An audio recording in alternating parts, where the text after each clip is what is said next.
don't think we've gotten to the point where it's taken over, but it's a very interesting concept. Now, the way I think about it personally is you have to go back to the goal of your agency. You have to go back to the goal of having public transit in the first place.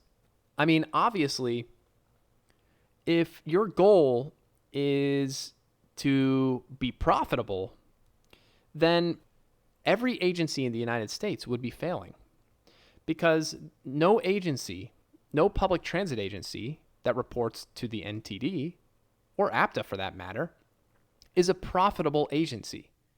They all run at deficits. They all run with subsidies, public subsidies. Now that makes sense. They're a public transit agency. They take money from the private economy and they divert it to a resource. And now the goals of that resource is the question at hand. Is the goal of your resource to reduce traffic congestion, to pull cars off the road, environmental benefit? Is it for low-income people to provide a social safety net so that people without cars can still participate in society?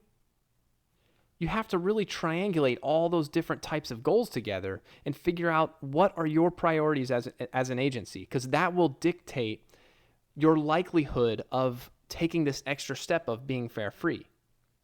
And you also have to look at the means of your agency. What is the maximum possible funding that you can acquire, bar fares? And how are you operating right now when it comes to fare box recovery ratio? Are you making a lot of revenue in fare collection? Or are you making virtually no revenue in fare collection, but you're still operating? And so these two main points are going to drive the discussion. What are your goals as an agency? And what are your means as an agency? When it comes to goals, I mean, if your goal is just to get cars off the road and you want to get the maximum cars off the road for the dollars that you spend, then you might have a different answer than if your goal is to ensure that people at poverty or under poverty have have good access.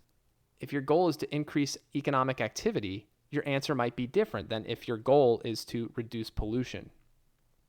All these goals are going to form and shape your priorities as an agency, and that's basically down to what your public desires and what your public wants, what your public sees as valuable.